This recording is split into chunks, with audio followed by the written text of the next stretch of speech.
সুপ্রিয় দর্শক শ্রোতা, আমি নিজামুলক বিপুল দেশবার্তা টকশো থেকে আপনাদের সবাইকে স্বাগত জানাচ্ছি। যে যেখান থেকে অনুষ্ঠান দেখছেন দেখবেন, সবার প্রতি শুভেচ্ছা এবং শুভকামনা। এবং যথারীতি আমরা চলে আসছি আজকেও প্রতিদিন সন্ধ্যা 7টায় আপনাদের সামনে হাজির এই সমসাময়িক বিষয় নিয়ে। নিশ্চয়ই জানেন যে বাংলাদেশে গত 12 ফেব্রুয়ারি নির্বাচন অনুষ্ঠিত হয়েছে, সাধারণ নির্বাচন এবং গণভোট। গণভোটকে খুব একটা গুরুত্ব না দিলেও সাধারণ নির্বাচন খুবই গুরুত্বপূর্ণ এবং সেই নির্বাচনে বিএনপি নিরঙ্কুশ সংখ্যাগরিষ্ঠতা নিয়ে দেশ পরিচালনার দায়িত্ব পেয়েছে। আগামীকাল তাদের শপথ অনুষ্ঠান। বাংলাদেশের এই নির্বাচন পরবর্তী রাজনীতি, বাংলাদেশ এবং বাংলাদেশের ভবিষ্যৎ কোন দিকে, এই নিয়ে মানুষের মধ্যে অনেক আলোচনা আছে। বাংলাদেশের রাজনীতিতে একটি বৃহৎ জনগোষ্ঠীকে বাদ দিয়ে যে নির্বাচন অনুষ্ঠিত হলো, সেই জনগোষ্ঠীর কি আগামীতে তাদের ভবিষ্যৎ কি হবে, আওয়ামী লীগের রাজনীতি বা কি হবে, এসব নিয়ে নানা আলোচনা মানুষের মধ্যে আছে।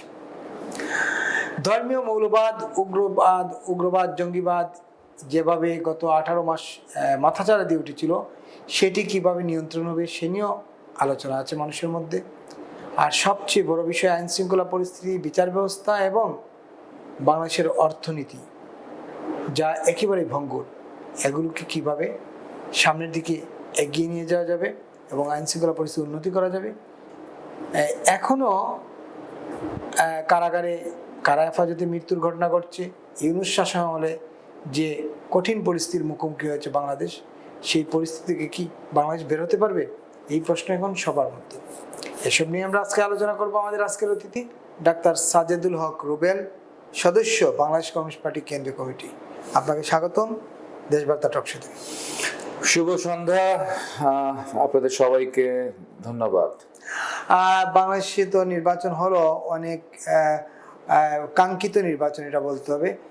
যদিও নির্বাচন নিয়ে নানা রকম জটিলতা ছিল, নির্বাচন হবে কি না হবে, হবে কি হবে না, একটা অনিশ্চয়তা দোলা চলছিল।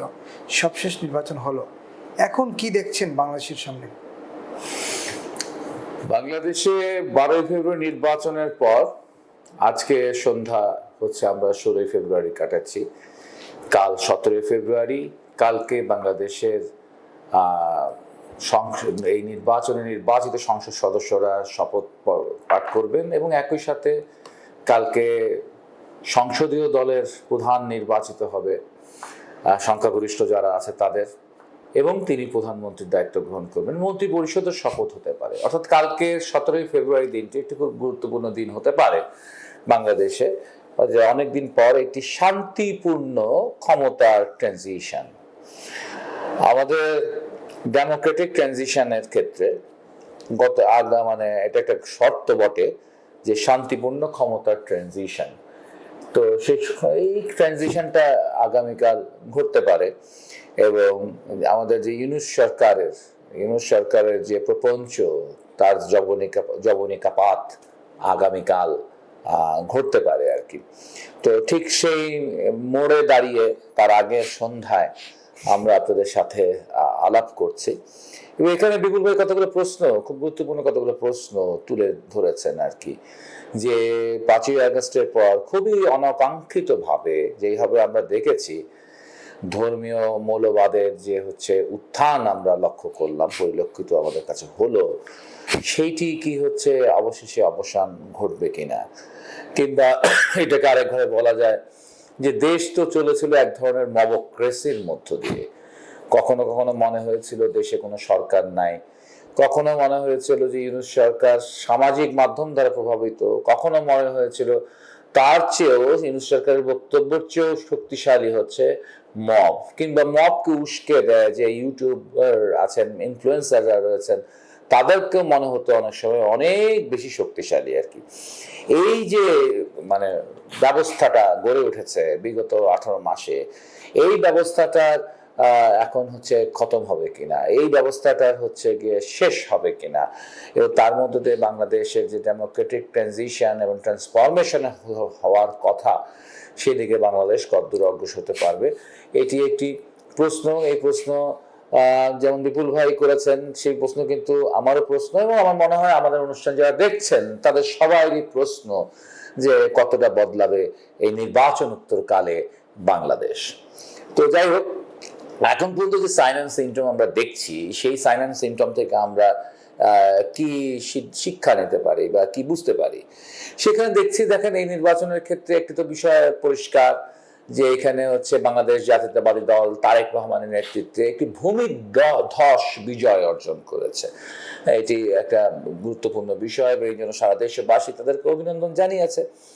এই ভূমিধস বিজয়ের সাথে সাথে আরেকটি বিষয় রয়েছে যে ইতিহাসে হচ্ছে সবচেয়ে ভালো ফলাফল করেছে হচ্ছে বাংলাদেশে যারা ধর্মকে বিক্রি করে যারা রাজনীতি করেন আর কি, তারা হচ্ছে গিয়ে ইতিহাসে আবার সবচেয়ে বেশি আসন এবং সবচেয়ে বেশি ভোট তারা পেয়েছে।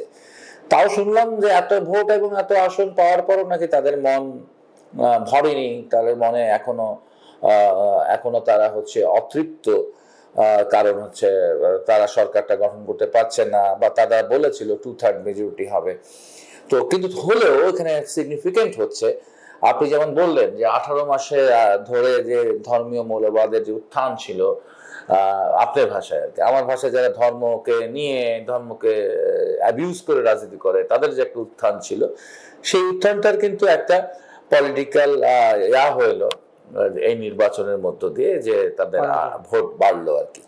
মানে এই যে ধরুন যে মাজার ভাঙা হলো, এই যে ধরেন হচ্ছে কবর থেকে মানুষ তুলে নিয়ে এসে সে মরা মানুষকে আবার পুড়িয়ে ফেলা হলো, এই যে সারা দেশে যে অরাজকতা হলো আর কি, সেটারও আবার একটা পলিটিক্যাল আউটপুট নিয়ে এসেছে একটি রাজনৈতিক দল আর কি।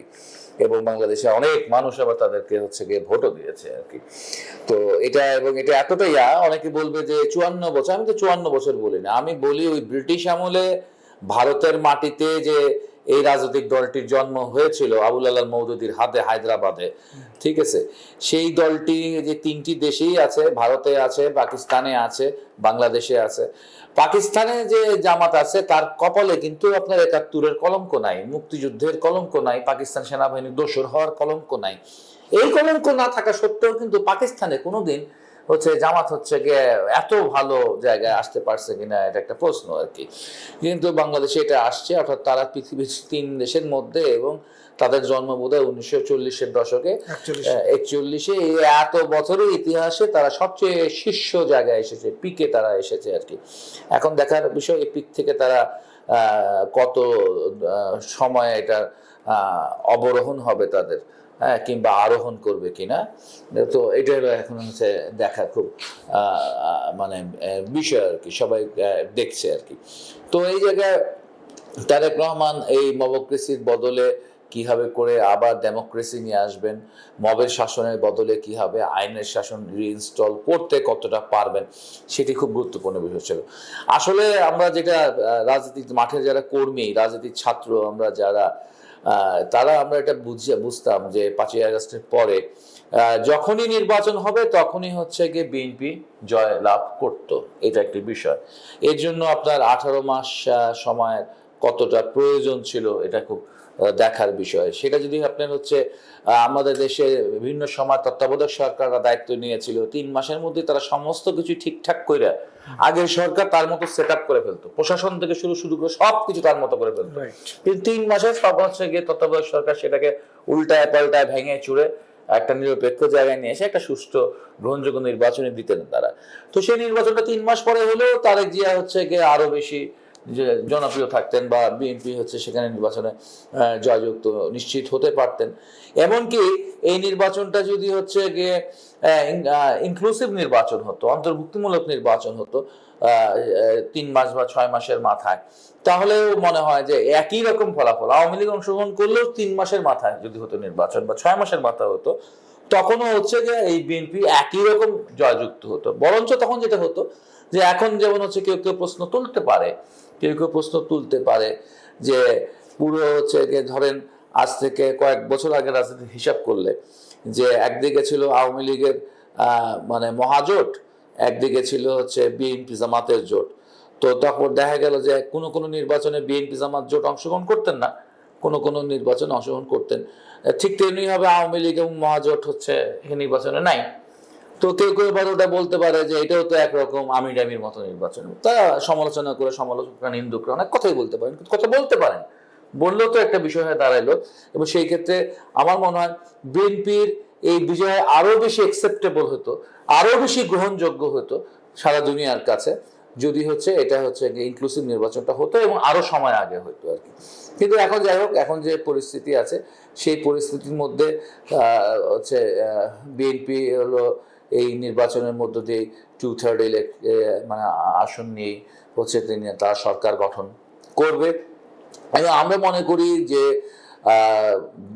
আন্তর্জাতিক যে অভিজ্ঞতা তারেক রহমানের হয়েছে, ইউরোপীয় রাজনীতির যে অভিজ্ঞতা হয়েছে, এবং বাংলাদেশের রাজনীতিও দীর্ঘ সময় দেশ থেকে দূরে থেকেও হচ্ছে আমার মনে হয় অনেক স্থিরভাবে বাংলাদেশকে তিনি পর্যবেক্ষণ করেছেন বিগত 17 বছর, এবং নানান রকম অভিজ্ঞতার মধ্য দিয়ে অত্যন্ত মানে প্রজ্ঞা নিয়ে তিনি হচ্ছে সিদ্ধান্ত গ্রহণ করবেন যে আগামী মন্ত্রিপরিষদটা কেমন হবে আর কি।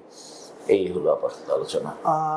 আপনি বলছিলেন অনেকগুলো প্রশ্ন আসছে এখান থেকে। প্রথমত হলো যে আপনি বলছিলেন বৃহত্তর একটা জনগোষ্ঠীকে বাদ দিয়ে নির্বাচন, মহাজোট নির্বাচন করে নাই। নির্বাচন তো করে নাই না, নির্বাচন থেকে তাদেরকে সরিয়ে রাখা হয়েছে, এটা একটা বড় প্রশ্ন। 3 মাসের মধ্যে নির্বাচন হলে নিঃসন্দেহে বিএনপি নিরঙ্কুশ সংখ্যাগরিষ্ঠতা নিয়ে আসতো। 6 মাসের মধ্যে নির্বাচনের নিরঙ্কুশ সংখ্যাগরিষ্ঠতা আসতো কিনা সেটা বলতে পারবো না যদি ইনক্লুসিভ নির্বাচন হতো। প্রশ্ন হচ্ছে এই যে বৃহৎ জনগোষ্ঠীকে বাদ দিয়ে একটা নির্বাচন হয়ে গেল, সেই নির্বাচনের গ্রহণযোগ্যতা তো একটা বড় প্রশ্ন। এখন এই যে গ্রহণযোগ্যতার প্রশ্ন তখনই তো হয়তো মানুষ করতে পারবে যদি দেশটা সামনের দিনগুলিতে ভালো চলে নাকি। তো সেক্ষেত্রে এই যে 18 মাসের যে একটা কঠিন সময় বাংলাদেশ জালিয়াত সময় পার করলো, প্রধান উপদেষ্টার ভাষায় জালিয়াত বাংলাদেশ, এবং বাংলাদেশের প্রধান উপদেষ্টা তিনি নিজে বলতেছেন জালিয়াত, সেই জালিয়াত বাংলাদেশের জালিয়াত সময় পার করলো। সেই সময়টার যে বিভেদ, সমাজে যে অস্থিরতা, উচ্ছৃঙ্খলতা, সমাজে যে ভেদাভেদ তৈরি হলো, এইগুলো কি আসলে সামনের দিনগুলোতে কাটিয়ে ওঠা সম্ভব কিনা আপনার কাছে মনে হচ্ছে? কাটিয়ে ওঠা সম্ভব, আবার কাটিয়ে ওঠা সম্ভব না। আপনার সদিচ্ছা কোনটা, আপনি কতটা চ্যালেঞ্জ গ্রহণ করবেন সেটা ব্যাপার। আপনি যদি ভারসাম্যের রাজনীতি করেন আর কি, তাহলে আবার সম্ভব না। ভারসাম্যের রাজনীতি করেন যদি, ধরেন তারেক রহমান মানে চমৎকার একটা দৃষ্টান্ত স্থাপন করেছেন, তিনি বিরোধী দলের নেতার সাথে দেখা করেছেন, এটা খুব চমৎকার ব্যাপার। তিনি বিরোধী দলের নেতার সাথে একজন নেতার সাথে দেখা করেছেন, তারপর আরেকজনের সাথে দেখা করেছেন। তো তিনি যদি নেতাদের সাথে দেখা করেন, তো বিরোধী দল তো এখানে অনেক আছে, ঠিক আছে, তার তো দরকার চরমনায় পীর সাহেবের সাথে দেখা করা, তার তো দরকার হচ্ছে কমিউনিস্ট পার্টি বা বাম জোটের নেতৃবৃন্দের সাথেও দেখা করা। হতে পারে তারা পরাজিত, দেখা করা দরকার তাদের সাথে, জাতীয় পার্টির সাথে দেখা করা দরকার।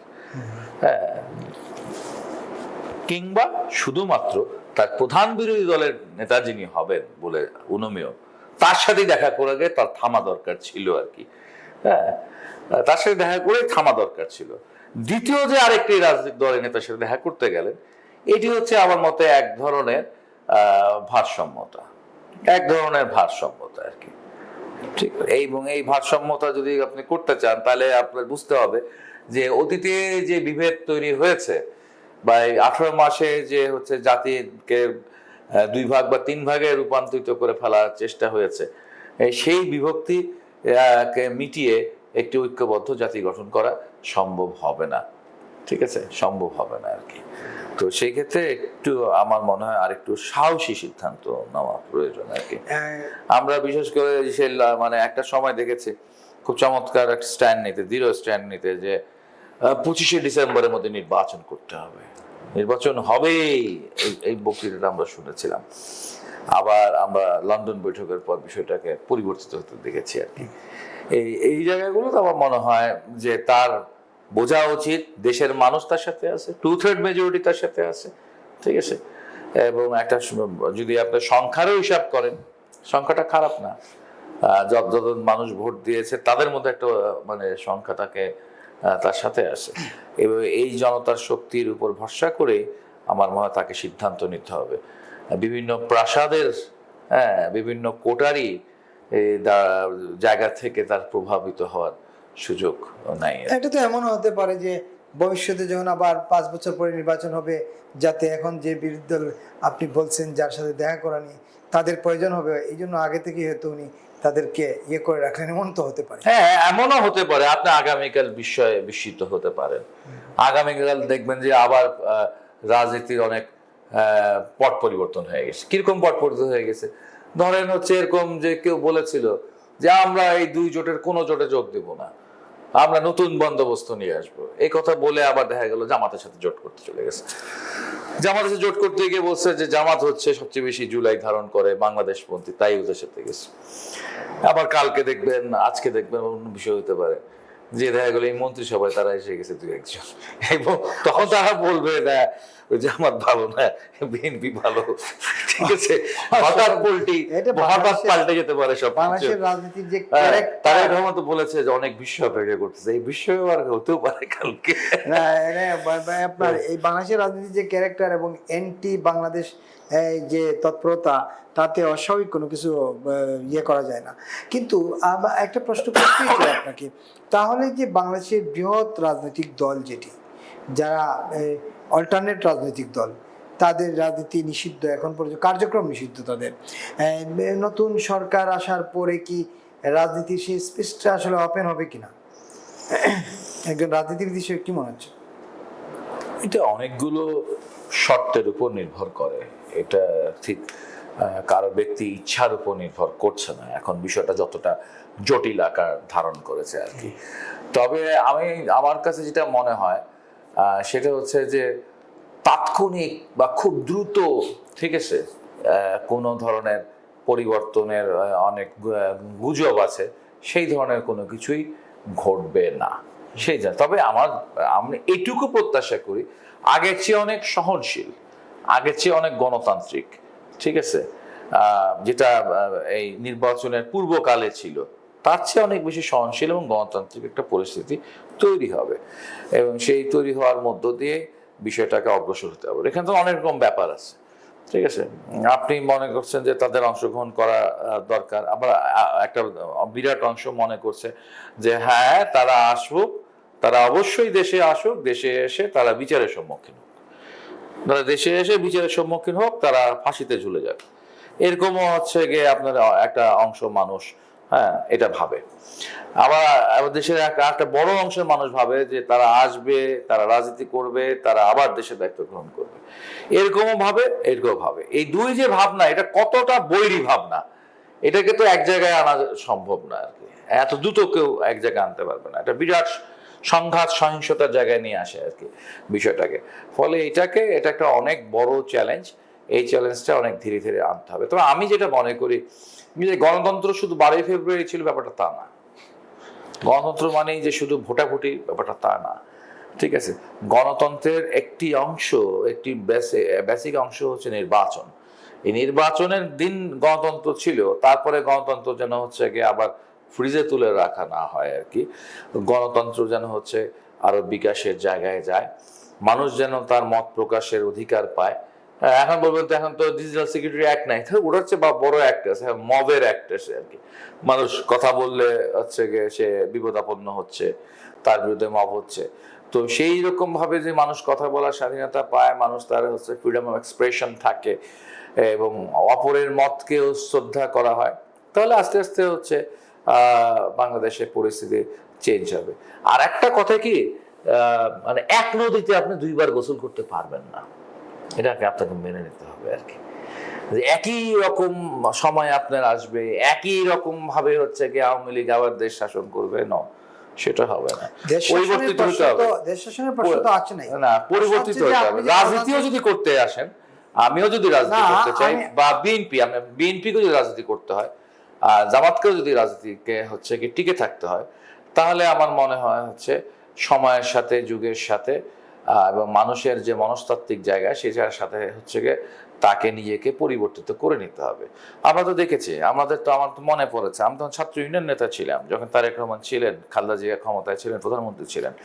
সেই তারেক রহমান আর আজকের তারেক রহমানের মধ্যে কিন্তু অনেক কথা বলার ধরন থেকে শুরু করে অনেক কিছুই তো বদলে গেছে আর কি। তো বদলে নিতে হবে, রাজনীতিবিদদেরকে বদলে নিতে হবে, বদলে নেওয়ার মধ্য দিয়েই হয়তো নতুন একটা প্যাটার্নে বাংলাদেশ ঢুকতে পারে, একটা সত্যিকার ডেমোক্রেটিক প্যাটার্ন ঢুকতে পারে। আমরা এই নির্বাচনটা করে আমরা এটা বলতে পারছি না যে আমরা ফুল ফ্লেজ আমরা একটা আসলে ডেমোক্রেটিক পজিশনে চলে আসছি, না, সেটা যাওয়ার পথে আমরা হাঁটা শুরু করেছি মাত্র আর কি। আমরা অবশ্য আমি এই প্রশ্ন গণতান্ত্রিক ধারাবাহিকতাকে এগিয়ে নিতে গেলে গণতান্ত্রিক রাজনৈতিক দলের দরকার। ধর্মীয় রাজনৈতিক দল, ইসলাম ব্যবহার করে, ধর্ম ব্যবহার করে রাজনৈতিক দল কিন্তু আপনি গণতান্ত্রিক প্রক্রিয়াকে এগিয়ে নিতে পারবেন না। যে মপতন্ত্র গত 18 মাস চললো, সেটা তো নিশ্চয়ই তার একটা প্রত্যেকটা ক্রিয়ারই বিপরীত প্রতিক্রিয়া থাকে। হ্যাঁ, ঠিক আছে। আপনি বাংলাদেশের এই যে ঘটনাটা বললেন লাস্ট 18 মাসে, আসলে এটা কি শুধু বাংলাদেশের ব্যাধি, এটা তো সারা পৃথিবীর ব্যাধি হয়ে দাঁড়াচ্ছে, সারা পৃথিবীতে। আপনার মনে আছে ট্রাম্প হেরে যাওয়ার পর ক্যাপিটাল হিলে যে হামলা হয়েছিল আর কি, সেটা তো একটা মব ছিল, সেটাও একটা মব ছিল। আপনি আমেরিকার বলেন সেই হোয়াইট সুপ্রিমেসি, ইউরোপের সেই রেসিজম বলেন, রেসিজম বেস, নাসিজমের সেখানে আবার নতুন করে রেসিজম বেস, মানে মানে বর্ণবাদ ভিত্তিক একটা ফ্যাসিবাদ আছে ইউরোপে, দেশে দেশে গড়ে তুলছে। সেখানকার তরুণরা সেটা নিয়ে খুবই হচ্ছে গিয়ে সক্রিয়, সে সমস্ত প্রচার প্রচারণা সামাজিক মাধ্যমে। আপনি যদি দেখেন হচ্ছে গিয়ে ভারতবর্ষে, সেখানে হিন্দুত্ববাদের হচ্ছে যে একটা জয় জয়কার পরিস্থিতি আপনি সর্বত্র দেখবেন যে হচ্ছে। ইভেন কি শুনলাম যে অস্ট্রেলিয়াতে সেখানে এশিয়ানদেরকে ব্ল্যাক বলা হচ্ছে, সেখানেও নাকি রেসিজম আছে। আবার হচ্ছে এই সাউথ ইস্ট এশিয়ান দেশের মধ্যেও দেখা যায় হচ্ছে যে তারা হলো মানে চাইনিজ না এমন ধরনের লোকদেরকে কোনো কাজই করতে দিতে চায় না, দক্ষিণ কোরিয়া সহ বিভিন্ন দেশে। অর্থাৎ সমস্ত জায়গায় সাম্প্রদায়িকতা, সমস্ত জায়গায় হচ্ছে বর্ণবাদ, সমস্ত জায়গায় হচ্ছে গিয়ে গোষ্ঠীবাদ এবং ধর্মতান্ত্রিক রাজনীতি, এই সমস্ত বিষয়গুলোতে হচ্ছে এখন এই পৃথিবীতে হচ্ছে একটা বড় ধরনের ব্যাধি আকারে তৈরি হয়েছে।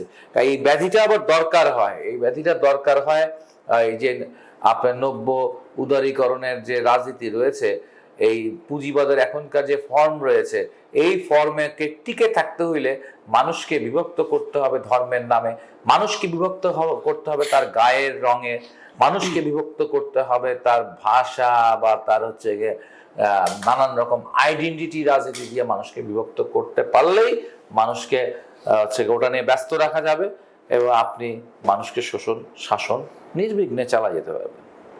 একেবারেই। এই যে পরিস্থিতির মধ্য দিয়ে আমরা একটা উত্তরণের দিকে যাচ্ছি, আইন শৃঙ্খলা পরিস্থিতি, মবকে নিয়ন্ত্রণ করা এবং বিশেষ করে যারা জুলাই আগস্টে পুলিশ হত্যা করলো, আপনি নিশ্চয়ই জানেন শ্রীলঙ্কাতে যে অভ্যুত্থানে যারা একজন এমপিকে হত্যা করেছিল তাদের 12 জনকে ফাঁসি দণ্ড দেওয়া হয়েছে। বাংলাদেশে যেভাবে সরকার পতনের পর, শেখ হাসিনার সরকার চলে যাওয়ার পর যেভাবে পুলিশ হত্যা, থানা লুটপাট হলো, এগুলোর বিচার কি আসলে হবে বলে আপনি মনে করছেন কিনা, বা হওয়া উচিত কিনা? আশা দেখেন বাংলাদেশে অতীতের যে শাসনকাল সমূহ বলতে হবে, প্রত্যেকটি শাসনকালের একটা কমন ব্যর্থতা ছিল এবং একটা কমন বিষয় ছিল, সেটা হচ্ছে বিচারহীনতার সংস্কৃতি। ঠিক আছে, সেটা যেমন হচ্ছে সাংবাদিক হত্যা করা থেকে শুরু করে, একটা নারীকে ধর্ষণ করে হত্যা করা থেকে শুরু করে, রাজনৈতিক হত্যাকাণ্ড, ক্রস ফায়ার থেকে শুরু করে সব কিছু মিলিয়ে বাংলাদেশে একটা বিচারহীনতার সংস্কৃতি হচ্ছে এক্সিস্ট করে।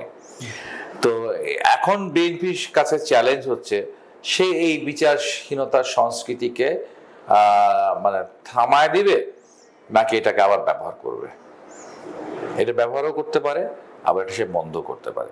আসলে সে কি করবে, এইটা কিন্তু একটা গুরুত্বপূর্ণ প্যারামিটার, যে কতটা ডেমোক্রেটিক হলো বাংলাদেশ তা নির্ভর করবে কতটা বিচারহীনতার সংস্কৃতি থেকে বাংলাদেশ বের হয়ে আসলো। এটা একটা খুব গুরুত্বপূর্ণ বিষয়।